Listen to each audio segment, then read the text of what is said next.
Do you ever find yourself getting irritated over the little things? A traffic jam, a slow line at the supermarket, or someone just not doing what you think they should be doing? It's frustrating, right? But what if I told you the source of that irritation, that unhappiness, isn't really the situation itself? It's the story you tell yourself about the situation. Most of us are lost in the doing dimension of life, completely focused on tasks, goals, and outcomes. We're so busy doing that we forget about being. We're always looking for satisfaction out there, in the future, but it's right here, in the present. There's a beautiful parable in the New Testament about two sisters, Mary and Martha. When Jesus visits, Martha is busy in the kitchen, stressed about preparing the meal. Mary, on the other hand, is simply sitting at Jesus' feet, present and listening. Martha gets annoyed and asks Jesus to tell her sister to help. But Jesus says something profound. He tells Martha she's worried about many things, but Mary has chosen the one thing that truly matters. At first, this might not make sense. If everyone just sits around being, who's going to cook lunch? But the deeper meaning is that we need to be both Mary and Martha. We need to learn how to do things without losing our connection to that deeper sense of being, that inner peace. The goal isn't to stop doing things, but to do them without getting lost in them. So how does this work in practice? Let's say you're trying to get something done and obstacles pop up. Often, those obstacles are other people. You get irritated and think, this shouldn't be happening. Why can't they just be more efficient? That's the narrative in your mind causing the upset. The next time you feel that irritation bubbling up, try this.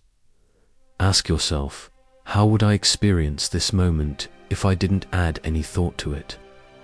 Just for a second, drop the mental commentary. Drop the, this is wrong, this is slow, they should be different. What happens? The situation is still the same, but the irritation disappears. Why?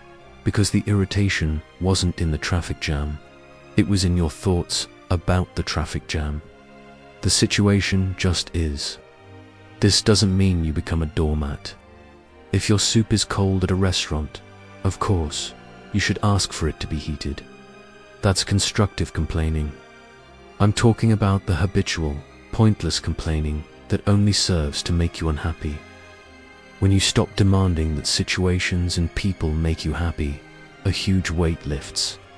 This is because you've found that true satisfaction isn't out there in the world.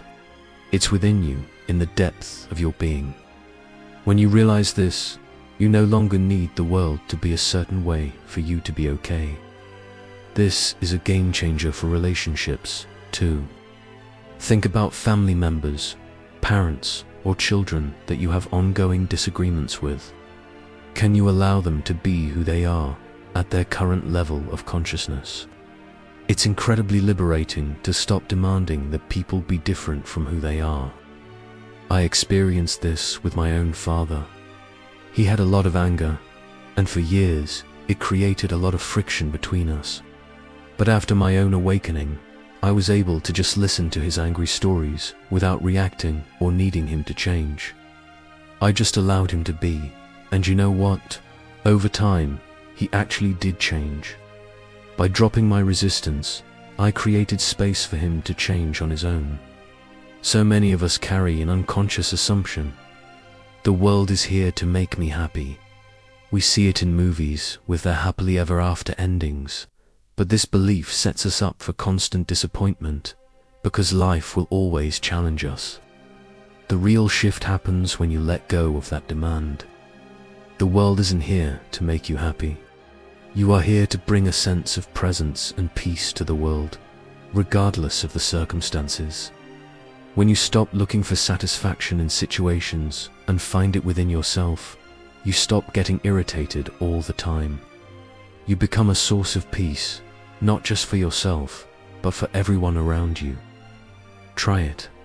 The next time you feel that frustration, just pause, breathe, and let go of the story in your head. See what happens. Thank you for watching, and if this helped, please like and subscribe for more.